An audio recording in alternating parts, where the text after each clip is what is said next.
Good evening, everybody. This is Joe Larson and Chuck Schultz.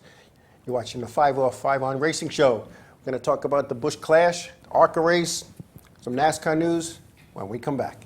Inravio.com.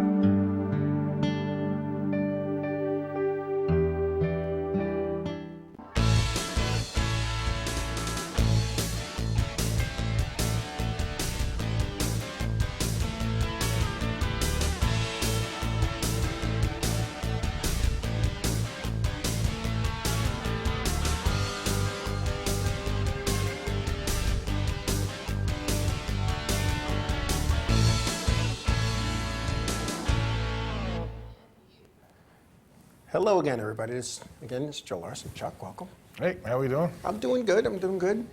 We're back in the saddle. Back in the saddle. Daytona's right around the corner. Right around the corner. We have our countdown clock going. 5 days, 17 hours, 42 minutes, and 30 seconds to the Daytona 500 green. And the green flag flies. So recent season, we had the Busch Clash this past Isn't it amazing how much a big deal that this whole Daytona thing is? You know? It's Every aspect of it. The only sport that holds its Super Bowl of its sport like opening week. And everybody else has their championship, their big races at the end of the year. Yeah. Other than NASCAR, it has its big race. And it's not even it's a whole week of racing activity. Yeah, it's a whole big deal. You got the clash, and it's the warm-ups and the practicing, really. time trials, and all the rest of what Pick the happened. front row, and a week later, they pick the rest of the field. Unbelievable. Yeah. But unbelievable. You got a race to get in, and some get in on time, some don't get in on time. No, I've been following the Daytona 500 and this format most of my life, not even my adult life, my life. And I could never understand how the announcer would say, okay, well, here he is, he didn't qualify in the front row, which we're going to pick, last week. So we're going to race on Thursday to determine the rest of the field. And then they're watching the race. Now this guy's in on time, and this guy's is going to get his position. And you know what? Just race. Just race. Who cares? All right. Use time trials for your starting spot. Not, well, it's all nonsense. They made it so complicated. Well, they want to make it different. They want to make it so it's, more intriguing, I guess. It is. And then there's always like there's like a consi. They got to run like a consi to make it happen. 400 cars in a consi. They take the top two. The top two. Yeah. Listen, that just brought back my memory. It's ISIP Speedway. It's 1979. It's 1903. Yeah, it's 79, and I'm driving figure eight cars because at ISIP Speedway they had modifieds. He brought a brand new horse with him, but the horse broke. Right? The horse broke. So I'm starting 33rd in a consi, and they're taking two. Mm-hmm. And back then we lined up on the backstretch. We went through 3 and 4. Ray Mortuano dropped the green, and we were racing. I'm parked on the ramp of the racetrack to get on the track because there's no room. There's no room. So by the time I get into turn 2, the leaders are passing me. So The green flag already flew, and the checkered flag was already flying. flew. I didn't even bang it into second gear yet. Well, I mean, hey, that's the way it was back in the day. We had so many cars in the Charger features. Yeah. That used to show up. We used to run like two or three consies, and they would take the first one, first two sometimes, depending on how many consies they had. So you could virtually run, But it's not even get close.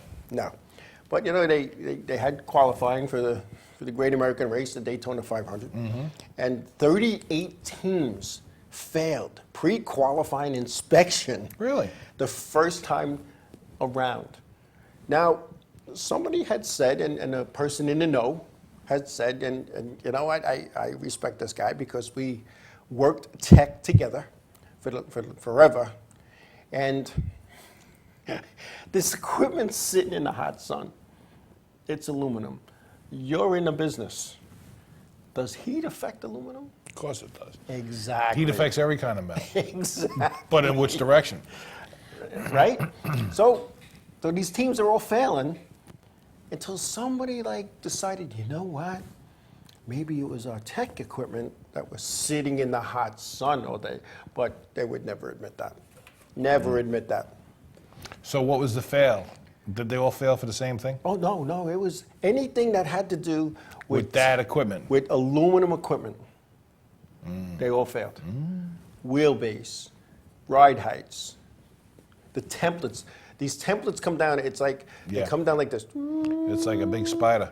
And then they put the feeler gauges under it, and you got 3/32 of an inch. 3/32. There's guys with hammers banging parts, you know. And then all of a sudden, let's put them in the shade and maybe they'll cool down. See if it'll cool down. And now the guys are banging what they just banged up, they're banging Bang it back down. Unbelievable. On a track where it's all aerodynamic. Yeah, Because you're flat out pretty much.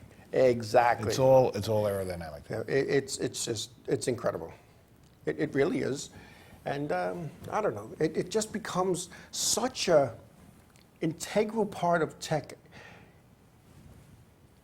The higher-ups got to realize, if 38 cars went through the tech line and failed, it's time to take a look at that and say, Yeah. I mean, how many cars came out? 39 cars came out. yeah, 40-something cars came out, and what are you going to do? It's it's just, I don't know. It's just crazy. It is crazy. But anyway, you know, so we have the Busch crash, I'm going to call it, because 18 cars started, 6 finished, and only one of the 6 that finished didn't have a mark on it. So they were busy. They were busy, yeah, and A lot of backup cars. a lot of backup cars. And then you have, like, Brad Keselowski very upset with his teammate Joey Logano. You know, imagine that. Somebody being upset with Joey Logano. I can't picture it. You know, not. He was visibly upset when he exited the infield care center, that here's his teammate. Now, I watched it over and over and over from different angles, and I don't know if Logano came down on Keselowski came up. You're traveling at 200 miles an hour. Come on. And you're slipping and sliding. Exactly. So you can go any which way to Sunday. And that was, we just showed a picture of like half the field being wrecked. And like, it was a wreck fest. And yeah, it's one of those races, winner takes all. But you know what? Come on. And they're using their backup cars. So now they kind of messed up for Daytona if they need their backup car, if they wreck in the duels on Thursday. They already got new cars coming. Yeah. They're already en route. Yeah, they sent the wrecks back because they have to, by rule, have to. The car, there's little things on the roll cage that identify them. They have to bring that car back. Now, they might be front clipped or rear clipped or whatever the case would be in new sheet metal, but they have to bring that car. So they're only allowed to bring one backup. Right. Exactly. So Keselowski is. Felt that Logano's blocking was dumb. Now, what he really said, we can't say here. No. You know, I mean, we can, but, you know. We can, we just don't. Exactly. We're classy. And speaking of Joey Logano, he alone with Kyle Busch triggered the big one. And I think that was the picture that we showed earlier. Again, it was the same thing. Logano's trying to block. He's trying to block, and everybody ended up in the fence in the infield all over the place, tearing up a lot of equipment. Yeah, I mean, I never got the whole blocking thing. Just race. No, I mean, just if the race. guy's got you, the guy's got you. You know, what are you gonna do? I mean, I watched it a couple of times. You know, did Logano come down on Busch? Did Busch push up to him? You know what? Again, 200 miles an hour. You're traveling at rates of speed that, you know, you just turn your steering wheel this much, and you're somewhere else. You're flying. You're going somewhere. You know, Well, because you're such on the end anyway. Right. You think about the freeway. You're driving down the freeway at 60 miles an hour. 60 miles an hour, that's 100 feet a second. Now these guys are going a football field in a second. Yeah. You know, so, yeah, whatever. What are you going to do? It's just one of those things that it happens, but it seems like no matter where it happens, it includes Joey Logano. You know, Middletown, Connecticut native, race go-karts up here in the Northeast, part of the WKA. Is he being more aggressive because he's got the equipment now and he can be that way, or you think is it because he's an older guy and he thinks he's more ensconced into the whole series? I've always said this: when you're not paying for the repairs, you take more chances. Well, that's true. You know, you ran your own car. I ran my own car. We were a little less aggressive, weren't we? Because we knew I had absolutely no plans of having that thing airborne and just missing the flag stand by that much. Yeah. That was not in the book. Yeah. I mean, because the last thing you want to do is get any of those race cars off the ground, because No. everything is bent once you come back down. So. And I didn't plan on making a new exit off the racetrack in the front stretch. Trying to. Yeah, trying to. Yeah, you moved the wall probably 3 inches. Yeah, I mean, I think the telephone poles that hold up the wiring 23 years later. I are still can't shaking. even think about that. That's just a hard. That's a hard. Yeah. That's hard. That was hard. But what are you gonna? It's just one of those things. But that's what happened. But anyway, the Busch Clash at Daytona. I have some results here in case you missed them. We have the winner was Eric Jones. And I think we have a picture of Eric Jones crossing the finish line with a beat-up, wrecked race car. He was the winner. Did he there. slide across the start-finish line? No, on he was his hood? racing, and Denny Hamlin, who was like, whatever he was. I mean, that was what Harry Gant did that. Yeah. Denny Hamlin, his team, like pushing him around the racetrack.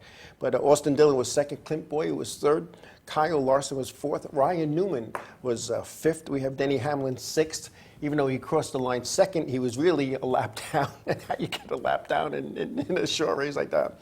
Chase Elliott was seventh, Ryan Blaney eighth, Joey Logano ninth, and Eric Almirola and finished 10th. And there's that car. Look at that car. How did the 80 Aero work on it? And Not well. not well. And the radiator, or radiator, depending on what part of the country you live in, was not cooling them all. Tomato, Tomato, radiator. That's it. But the top six finishers were in there, but the 12 of the 18 other cars were done. Some of them already on their way back to North Carolina. Yeah. Oh my goodness. And then we have just some good news out of that. And again, look at that car again. The hood is taped on with 200 mile an hour tape. Well, you need it. If you use 150 mile an hour tape, that's no good. It's not staying on. Oh my goodness. But anyway, before we go to break, Ricky Stenhouse Jr., he set the pole speed for next week's Daytona 500, where they picked the front row. He set the speed at 194.582 miles per hour around the 2.5 mile oval. Alex Bowman will start outside pole, and the final 38 spots will be determined Thursday in the dual 150s. However, Justin Haley and Brendan Gaughan secured the first two starting spots available to non-chartered teams, posting the 31st and 33rd fastest times. And again, the dual 150s will be run on Thursday night. And with that, we're going to take a break, and when we come back, we're going to talk about ARCA at Daytona. We're going to talk about some stuff in the NASCAR Wheel and Modified Tour, and some of the NASCAR stuff that's going on when we come back.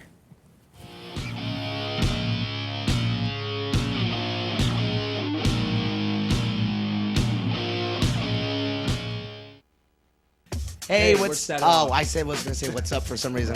Hey, we're set it up, and you're watching the Inravio TV network. Village Music Shop of Mastic. 1-800-HEY-DUDE. Your full-service store with personalized attention, school band instrument rentals and sales, music instruction on all instruments for all styles and age groups, for guitars, drums, amplifiers, PA systems, and accessories. It's Village Music Shop. 1495 Montauk Highway in Mastic. Call 1-800-HEY-DUDE or go to villagemusicshop.com. Hi there, this is Buddy from Less Than Jake, and you are listening to Inravio TV. You're probably watching it too.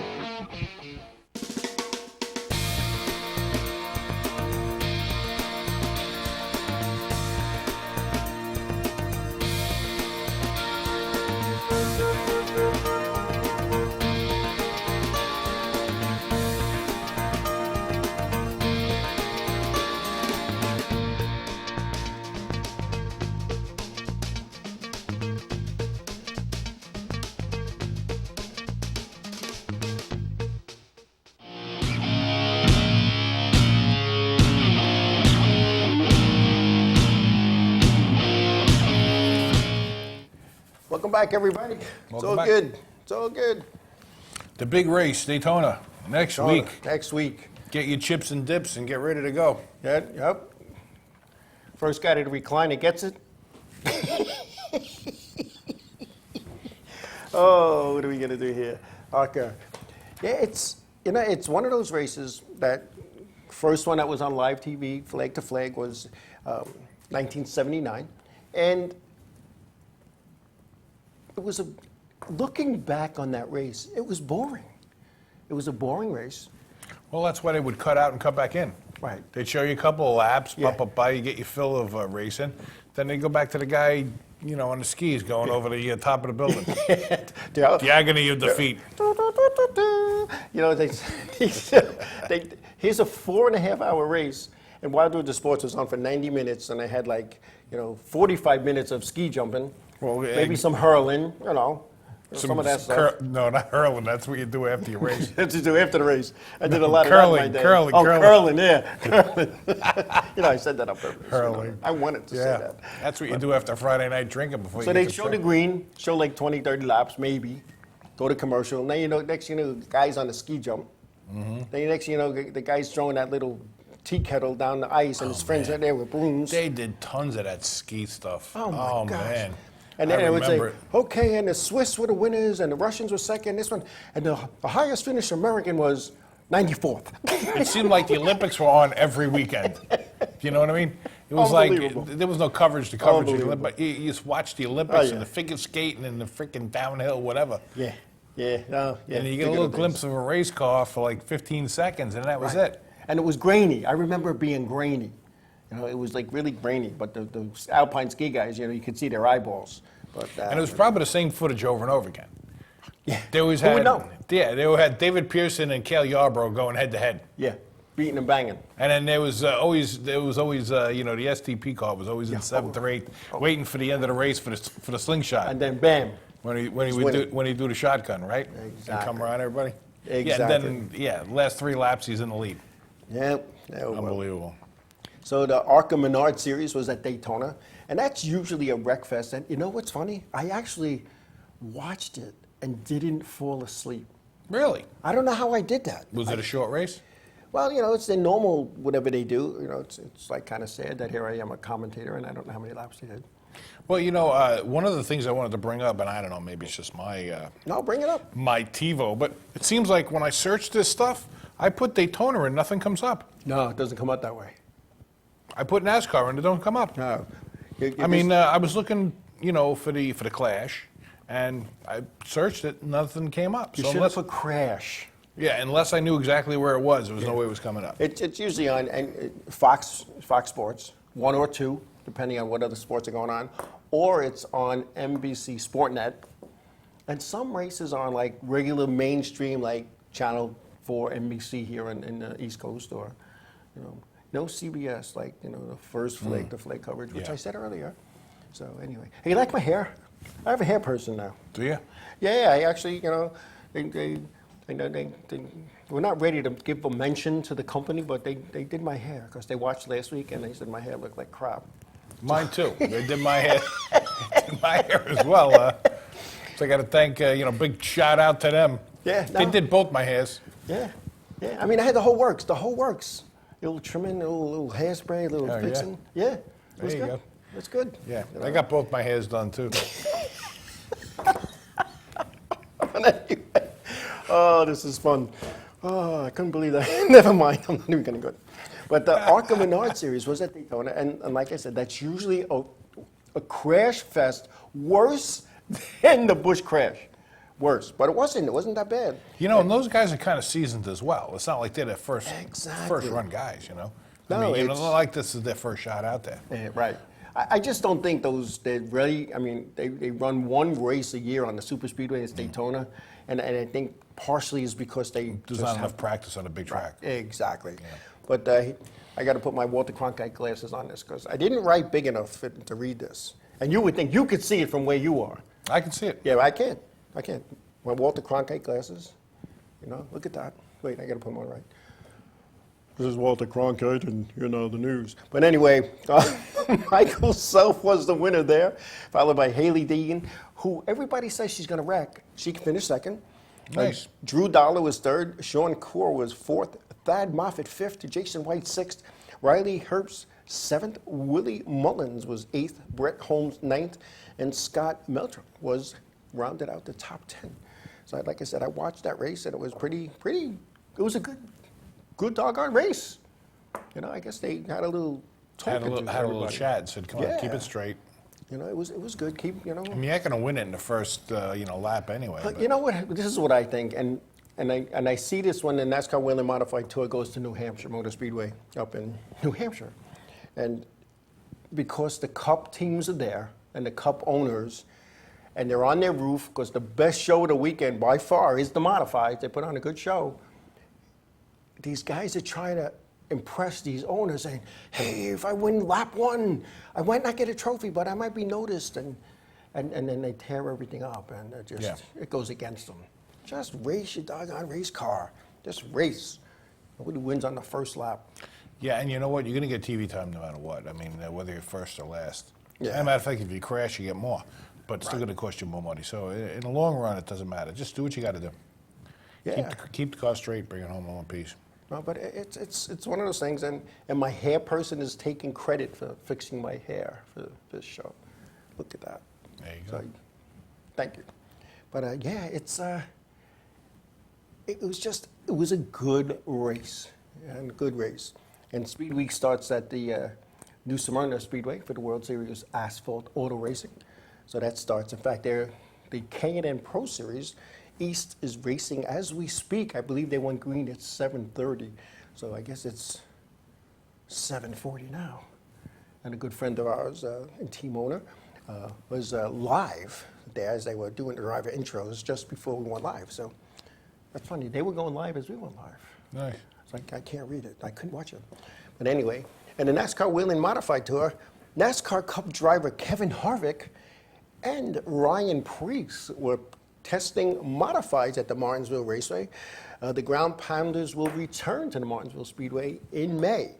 Now, I'll tell you what, it's 10 hours to drive there, but if you got a weekend that you could pick one race to go to, I would say go to Martinsville.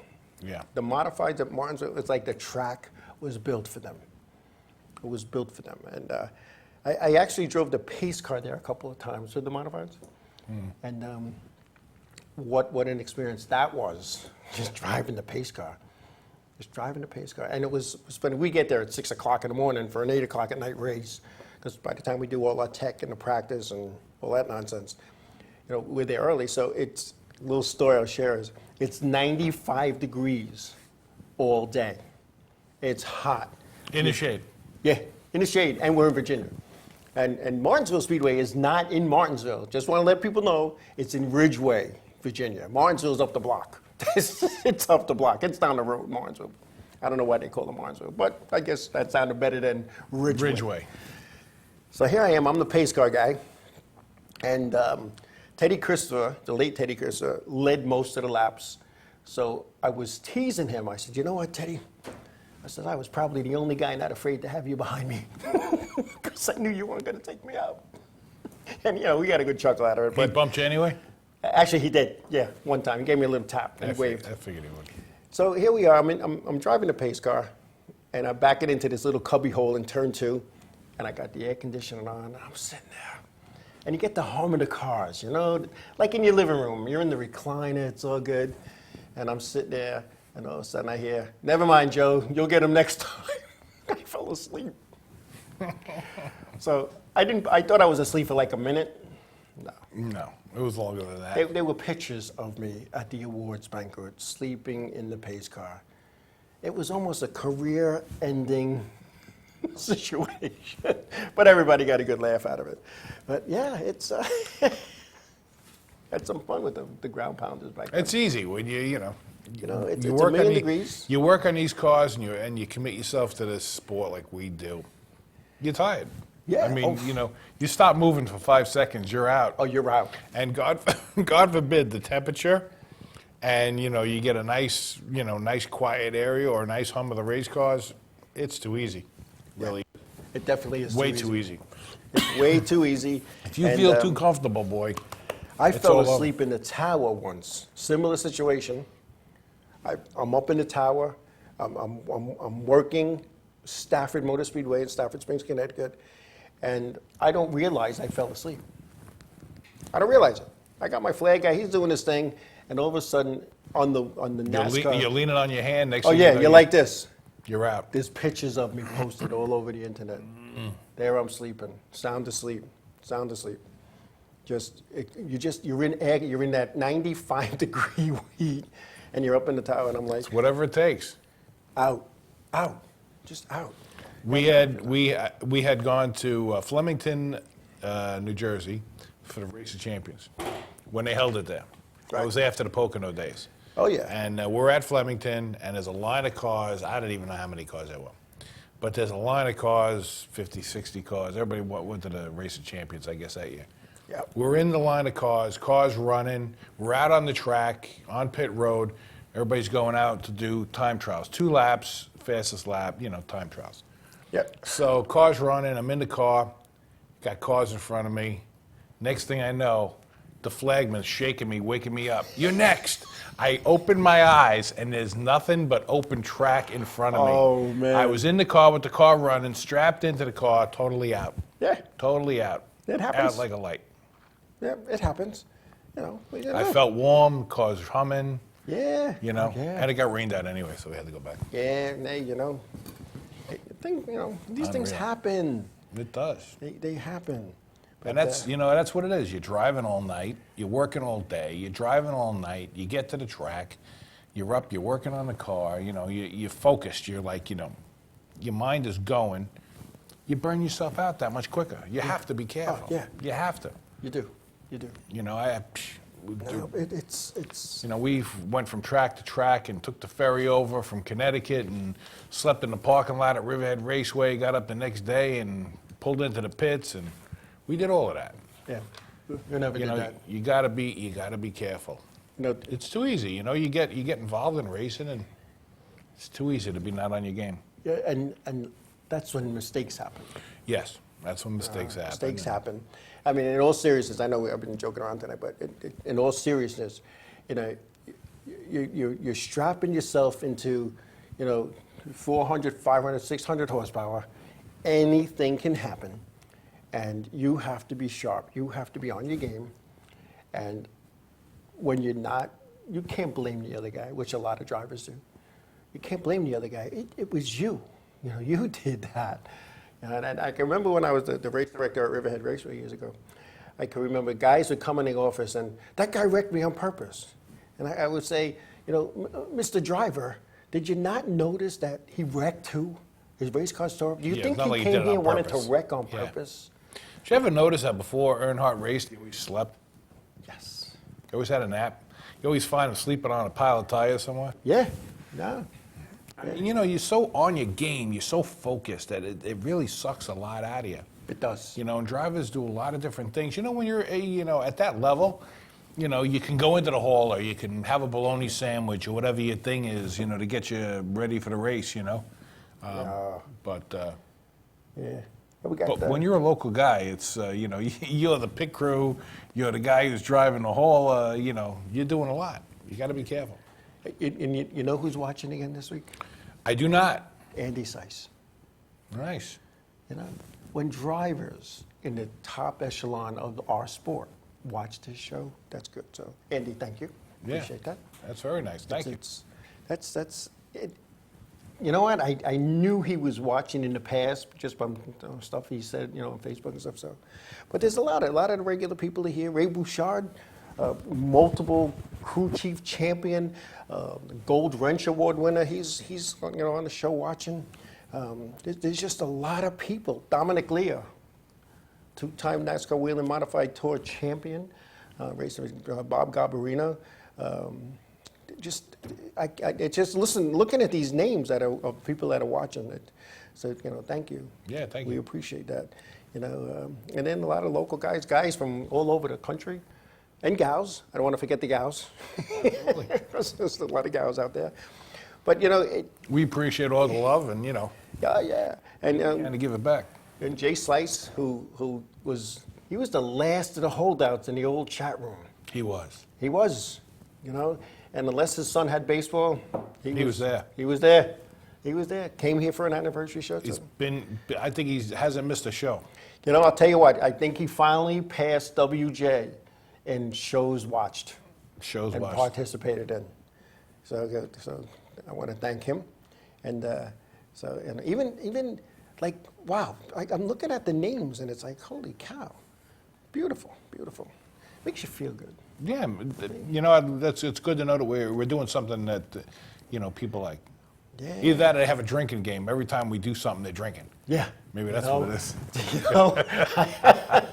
Oh, you made a mistake. Drink. Who noticed it? Every time we say concert, we're going to drink, okay? Oh, my gosh. Yeah, it's all good. It's all good.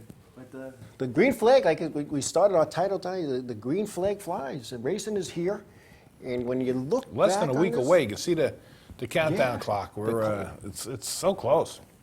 But they already started racing at Daytona. They've been there all month. They've been there a month.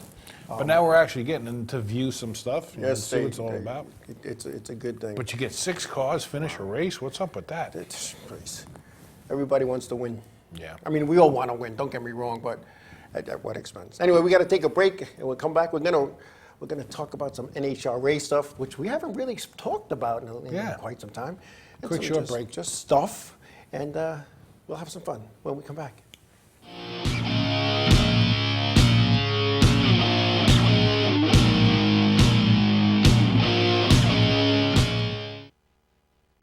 Hi, I'm Remington. I'm Emerson. And I'm Sebastian. We're Palais Royale, and you're watching Inravio TV. There we go. The world of advertising has changed. Radio, TV, and newspaper revenues have declined drastically. Why? Because businesses have realized that advertising return on investment isn't what it used to be. So what can we do about it? Well, that's easy. Advertise online. Own a local restaurant, real estate agency, or even a national retail chain? Whatever your business, Inravio can get your message out there, and we can do it at a fraction of the cost. Call today and see the difference for yourself. This isn't TV. This isn't radio. This is Inravio.com. Hey, this is Chris West Jake, and if Inravio.com spots you at an event wearing this bracelet, they will give you $100.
Hi, this is Mike Jarecki from My Race News, and you're watching the Inravio TV network.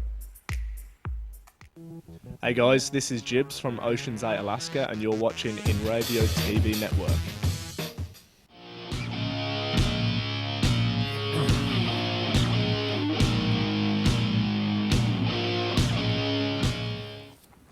Hey, you ever write something down, a name, No. and you're like, Never wrote anything I down. know, I noticed that there's not even a piece of paper in front of you. I don't know how you remember all of this stuff.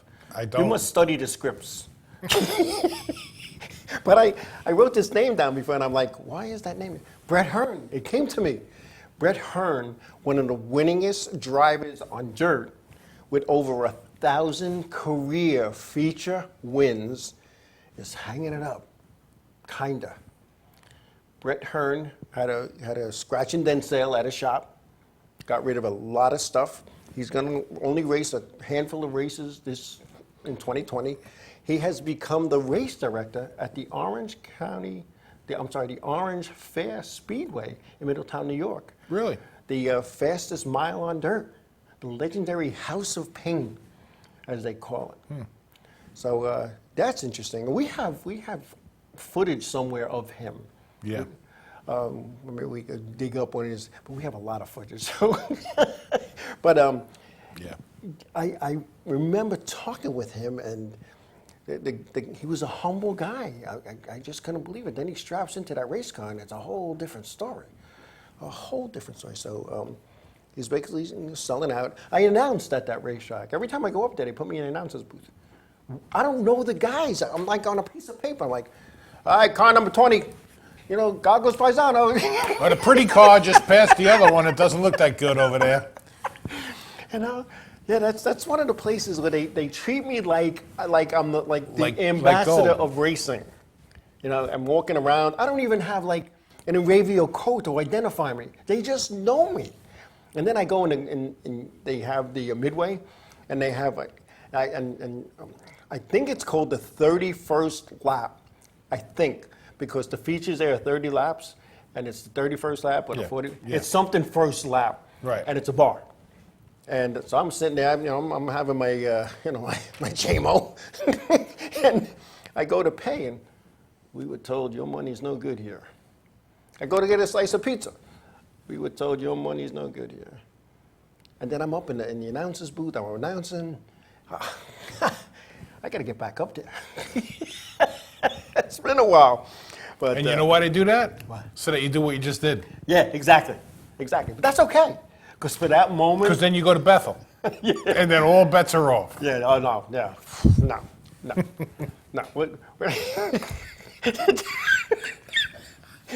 That could be the Bethel trip. Could be a show in itself. We didn't even get off the island, and the police had us on the side of the road. All right, up against the van. Where do you think you're going? We're going to a race. Yeah, really? And then the waitress in New Jersey at the diner yelling at our camera guy because he didn't finish Yelling at the camera guys. How come you didn't finish it? Finish your vote. Yeah. Wait, the best. I gotta tell it. You know I gotta tell it. We're gonna lose everybody. Come on. So here we are.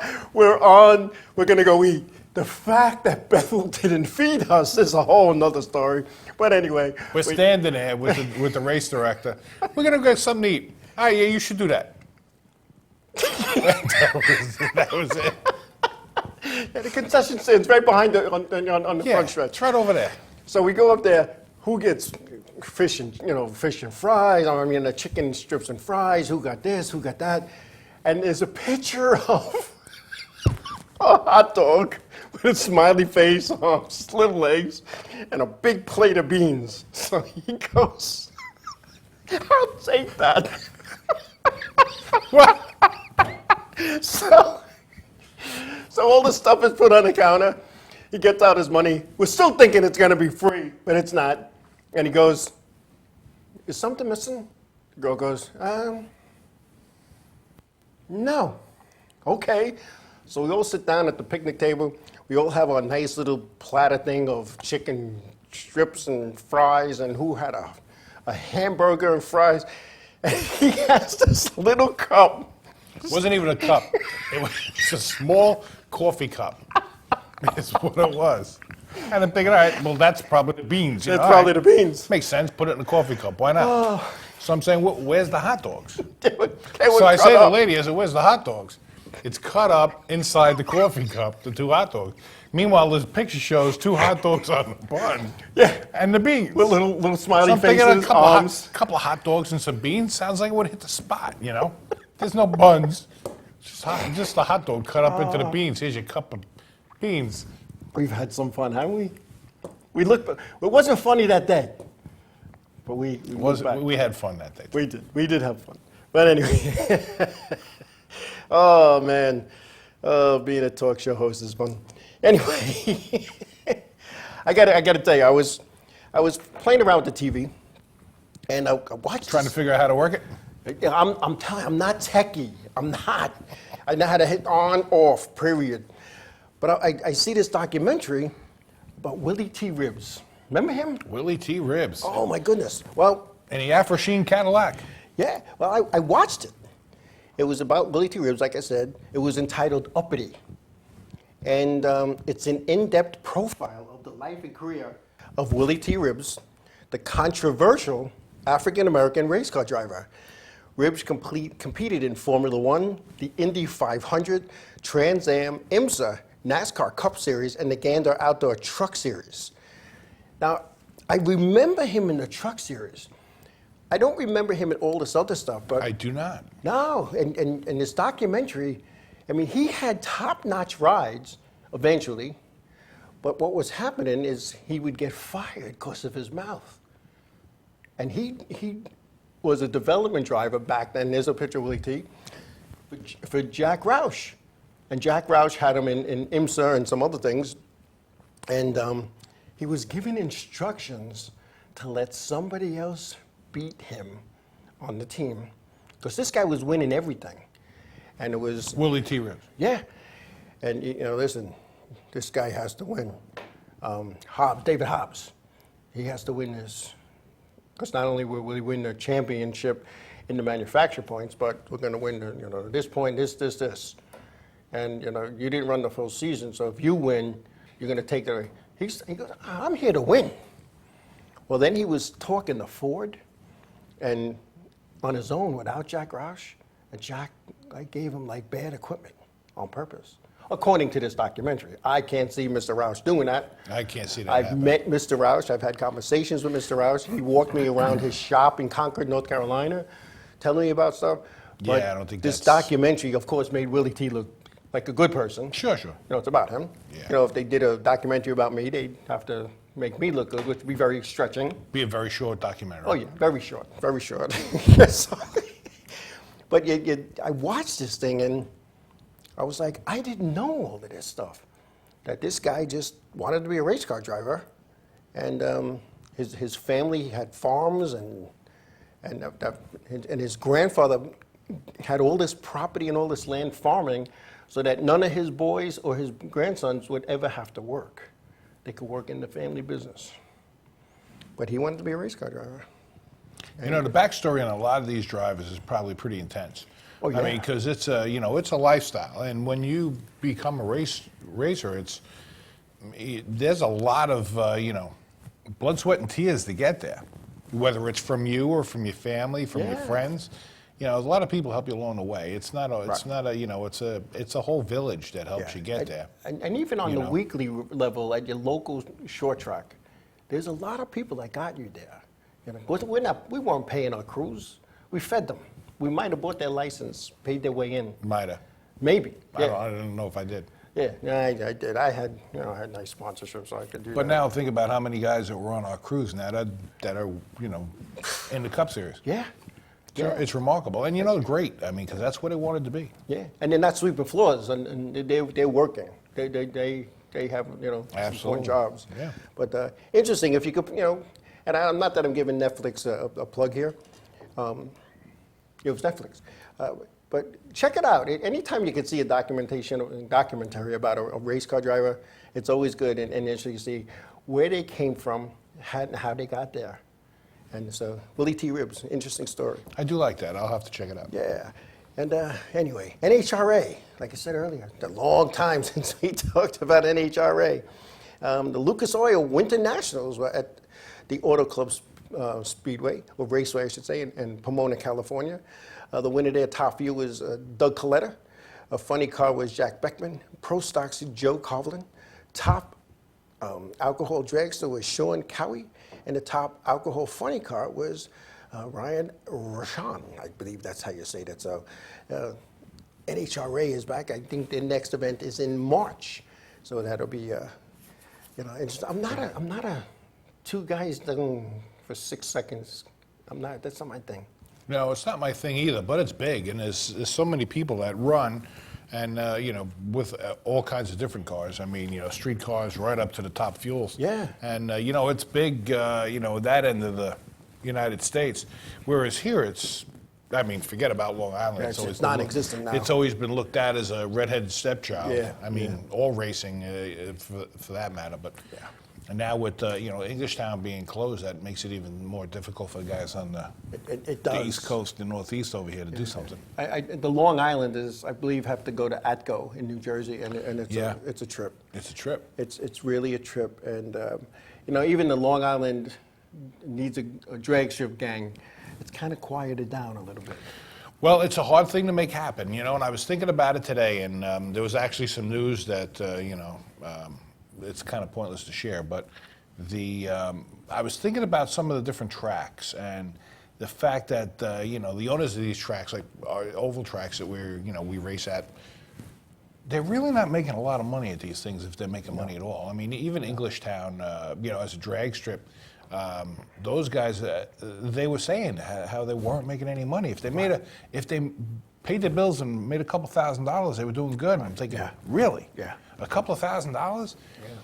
So it's a labor of love, not only for the people that are racing there, but also for the people that are trying to make a sport out of this and get people to come out and watch. And, it's, even the local track here and, hey, up in Connecticut and those guys, it's not an easy task, and they're keeping the dream alive for so many people. And, as we start this new race season, one of the things I want you to think about is just, support your local tracks as best you can. Oh, absolutely. You know what I mean?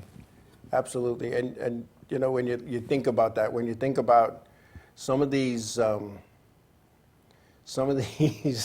Oh, okay. Kathleen Viette from WJ's daughter is sending some pictures out of New Symyrna, what's going on. And so we'll actually have some of those up next week. But thank you, Kathleen.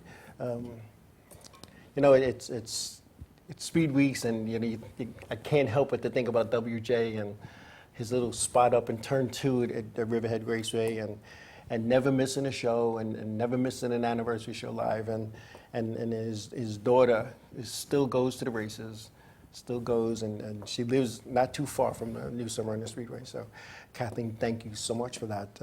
That means a lot to send those pictures, so thank you. And that's another thing, that's what I was saying, how WJ, he did what he did, and that was a labor of love for him too as well. Yeah. It wasn't a moneymaker. No. A lot of times these guys, pulling money out of their pockets to make it happen. I can remember the first time that he convinced me to go to a race with his group. There was 8 of us, including me, 2 cars. And he says, we split everything. Everything split 8 ways. The gas, tolls, food, everything. And, and when he said split it, when we got back to his house at the end, okay, it's $42.18. But you know what? Nobody complained, because that's how it was. That's how it was. But, like you were saying with these racetracks, and I feel this way, if you don't have a side business to support your racetrack, you're going to have a problem. You're going to have a problem. It's a drug, and you got to have a side hustle to support that. I've told people over the last 6-8 months that when I went to Daytona and drove on that racetrack, and going 170 miles an hour down the backstretch, and flat-footing it around, that the rev limit is kicked in, and I got out of the race car, and I was like, I'm ready to call people. I want to buy a race car. I want to go back. I mean, I was 61. I'm going to be 62. Do I belong in a race car? I didn't belong in a race car when I was 32. But it's a drug. It's a drug, and you smell the racing fuel, and it's on. I was in Atlantic City, and they found methanol. You know what? It reminded me when my daughter Jessica was running in WKA. The smell of the methanol. It's like, whoa, this is awesome. I go into the storage box where all the race car parts are and stuff. I open that up and I walk down there, and all you got to do is, be close to a muffler or a header or something, and you're like, uh-oh. It brings you right back. I got to run out of there. Yeah. I got to get out of there in a hurry. It brings you right back to when it was, how it was, and the fun that we had. Or you get that empty gas can that you have, and you're like, gosh, maybe I'll just throw this away. And you open up the cap, and it still smells like racing fuel. And you put it next to your bed. Yeah. You try to figure out how to maybe get a candle that smells like that, you know? Come move this transmission so I can take a bath. Yes. Oh, there's so many of those. But look at that. The countdown thing is wow, almost an hour. We knocked almost an hour off the Daytona time. That's because our show is. That's because our show's an It's hour. There almost you an go. hour, yeah. Ding, ding. But Crazy.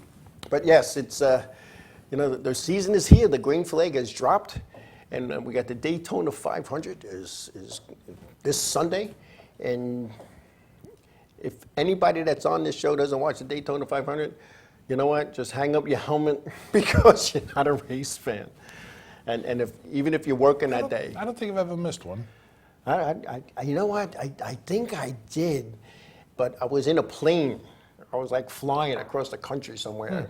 You know, back in I flew to work every day for 4 years. Yeah. It was kind of horrible.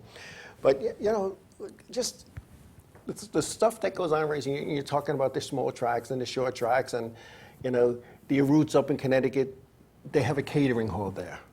That's, in addition to their business, their racing business, they have a catering hall there. But you know what came out in the off-season was the Thompson Motorsports Park, cutting back to like 4 shows. And they tell their drivers like a week before Christmas. These teams already had sponsors lined up. These teams already had cars built and engines ordered for a full season. Yeah, I'm sure that had to be a good reason. Well, they want to do the renting of the track. They want to do the road course stuff. And when they do that, and it's the 3rd generation, it's Don Honig's grandsons who are running it. And all they have to do for these clubs to come in is open the gate, collect their money. That's it. There's no payout. There's no officials. Those clubs bring their own, you know, fire and safety. And I know. I associate with a couple of those clubs. Yeah. And that's what we used to do. We used to rent Pocono every year. And Labor Day weekend, then it would be a 3-day weekend, and they'd bring their own fire and crew. Yep. And matter of fact, that's how I got to run on Pocono several times. I found that picture. I have to bring that in. yeah. To see a 1975 Chevy Nova race car on Pocono's front straightaway. Wow. You can barely see it, but I'll have to pop that picture Well, up. there's new technology that could blow that up. And Oh no, we can blow it up, but it's actually better to see it because you're like, oh, nice, a picture of the track. right. And then you look real close, you go, wait a minute, there's a car in there somewhere. There's the 52. Yeah, and you don't really know how big that front straightaway is. You could race your house 4 wide on that front straightaway and not touch anybody else's house. Yeah. It's huge. It's unbelievable. It's big. It's a big front straight. But But yeah, I mean, again, going back to that labor of love, sometimes people just get burned out or it gets to be too much and they can't make it happen. You know, at least a little bit of props to you know, Thompson that they're doing 4 shows and that they're going to rent it out. I mean, they could have just packed it in and closed it down like Englishtown, like, you know, West Hampton, you know, and place your bets. I mean, you know, I remember doing that article years ago, and I went to Marty Himes, and we sat and we talked, and there were 42 racetracks on Long Island. At one time. At one time. Right. Not at the same time. Right. But there were 42 different places to race on Long Island at one time. Yeah. You know, when you think about it, and when I started the article, I said, well, it'd be great to say auto racing started here on Long Island. Right. And then once you get into it and you realize it really did. Yeah. Because, you know, with the whole, you know, Motor Parkway and, you know, First racetrack on Long Island. first race, the Vanderbilt Cup. You know, and that was the big race, and before it went to Indianapolis 500, right? Yeah. But that was the big race on the island, and even then they didn't want it. They pushed the racing away. You know, they didn't. Oh, this is bad. This is not good, and they pushed it away, and that's what happened. You know, I remember Big Bob O'Rourke. You know, he was a big race director all up and down the whole East Coast, and known everywhere. And I can remember because you know he was the race director at ISIP and Riverhead, and I had become an official. And it was like at the end of the races, Bob held court in his office. You have a few beers, the teams are bringing you food, and you'd sit there and he'd say, there was a day you could race 9 races a week on Long Island.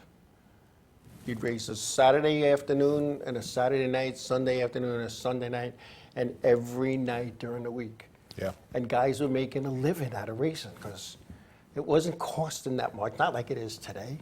You know, everybody, they went to the junkyard, they fabricated their parts. They had a didn't car, call, the local parts guys, say, listen, I need this part, and it's, a gazillion dollars.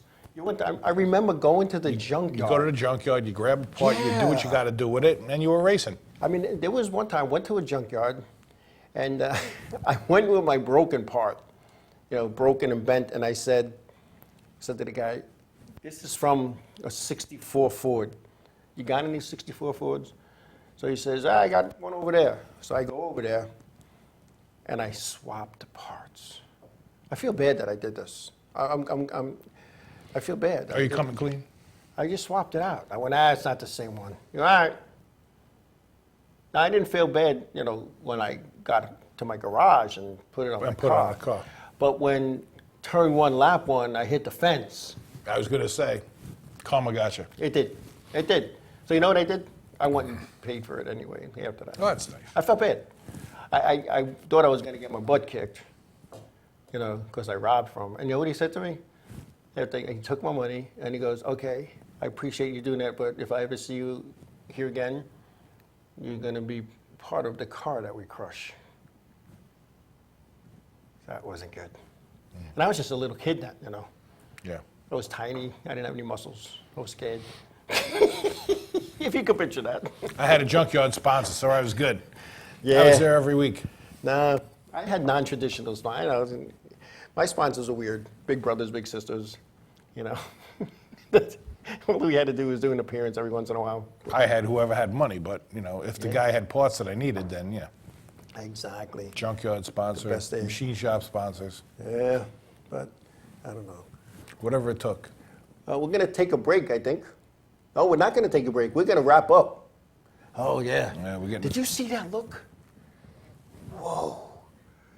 That's a I'm hungry look. Get this thing over with. I haven't seen that look in so long. How can you tell? All you saw was the hair. Yeah. I see, from my angle, I can see the glasses. Okay. Yeah, I can see the glasses. But anyway, so we're probably like overtime. Oh, no, we're not overtime. Not overtime. Not overtime. But anyway, But not enough time to take a break. yeah. No, not enough time. Well, to we take a break. appreciate you guys watching and sticking with us. And, Yeah. we hope you guys have plans for the 500.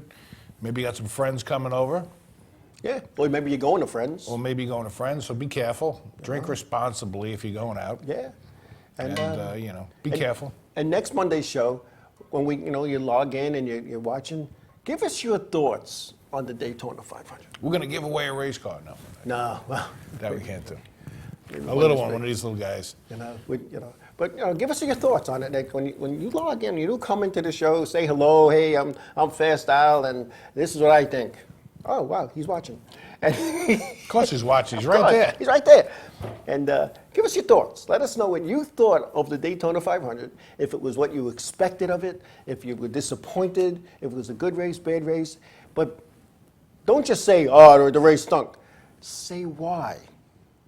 And if it was a good race, say why. Take ownership for your feelings. I feel like I'm a therapist now. Take ownership for your feelings. Don't just say, say, I feel. We should do 500 boxes. Yes. So, remember, I feel the race was good because, not because you guy won, but because of why. Say pins and needles, needles and pins. A happy man always grins. It was right. Right? We grinned today a little bit. We grinned a little bit Yeah, today. we grinned a little We bit. had some fun. We had some good people out there. saying Talking good about stuff. hot dogs and beans. Hot. I will never. My next book, that's going to be in there somehow, some way. Hot dogs and beans. Hot dogs and beans, and I'm going to describe that little hot dog man with the little skinny arms and the little skinny legs and the smiley face. Wearing a bun. Wearing a bun, yeah. Wearing a bun as like a coat. Yeah, that's why you think you're getting hot dogs on a bun. Yeah, yeah. Because you're standing there, there's two of them. Chuck, the look on your face. Look, you were like, it was like Did I everybody make- got Mr. Softy except you. Have I made it into every one of your books now? Yeah. One of these days you'll figure out who you are. Anyway. 2 more coming out, 2020. There you go. 2 more coming out, A View from the Backseat, and it's not what you think. All right, so let's get those ideas out of your head. It's not what you think. A View from the Backseat, and A View from the Inside. That's deep. That's deep. And I can tell you this, a little synopsis on it. That's about a guy who had a high six-figure job and became a professional thief because he lost his job and he wanted to race. And he ended up in prison. And what you could hear, he could hear the cars racing from his prison, from his cell. Yeah, deep, deep. Now, I never I drove past a prison. So now, if you expand that out a little bit, maybe if you had a prison that had a racetrack, and they had the inmates drive race cars. Right. And work on them, and teach them a trade. There'd be a line of people waiting to get in there and break the It would have to be minimum security, though. But really, so, and the guy becomes a professional thief. I'll tell you a little synopsis. He's a professional thief to feed his racing habit. Okay, well, that's basically narrowed down just about every race car driver out there. That's what we all do. We do something to feed our racing habit. So now, like I said, I was never in prison. I know people who were in prison, some very good friends of mine. I'm not ashamed to say that. Hey, we all make mistakes. That's right. Just some of us haven't been caught. Some of us haven't been caught, right. So I went to this guy. He was 45 years old. He spent 30 years of his life in and out of jail. That's a long time. Oh, yeah. And hard to race that way. And I sat down with the guy and I said, listen, I never went through this process, so I need accuracy in my book. So can you explain to me what went through your head? And he goes, yeah, come to my house tonight. He didn't stop there. I said, I just need to know, like when they shut the doors for the first time, he kept going on and on and on and on. And he said some stuff that I can't say here, but other people I know who unfortunately went through that said exactly the same thing. It's like, it's not a good place. Well, they don't want to make it like, Club Med. Only you would come up with something. Well, come like on, I mean, of course it's not Club Med. I'm thinking I'm going into jail, I'm going to prison. I'm going to lose like 100 pounds, come out all jacked. Oh, I know guys that did that too. I'll be ready to go, I know a guy didn't even have a high school diploma. He went to prison. He came out with a PhD in theology. There you go. I'm like, are you kidding? That's what I need. I need to go away somewhere and come back better. But that doesn't happen. I keep going away and come back, I'm worse. Well, like I tell my therapist, at 62 years old, life in prison is not a deterrent anymore. I'm just saying. So for those who are, 3 hots in a cot. Exactly. Medical benefits. So once in a while you get your butt kicked. All right. I get my butt kicked now, so what's the difference? It's a mental beating that I get now. Oh, my goodness. Wow. All right, so we got to wrap up. We're getting the snake eye. Oh, yeah. Oof, that's worse than the look before. All right. Well, don't forget what I asked, my request of you. Monday. Go into Facebook Live. You go into our old chat room. Hopefully, give us your thoughts. We want you to commentate and tell us what you think. Share it with us. And we'll have some fun with that. Yeah. All righty? So with that, what's being said, as Chuck said before, thank you very much, everybody, for being a part of our show. Man. And sharing this couple of hours and few extra minutes. Be careful out with there. us. And if you're going down to Daytona for the 500, enjoy it, be careful, have fun. And if you're down there already and you're logged in, which I think some of you people did, also have a good time, have some fun, enjoy it. Yeah. And we'll see you all Be safe. next week. Good night, everybody. Good night.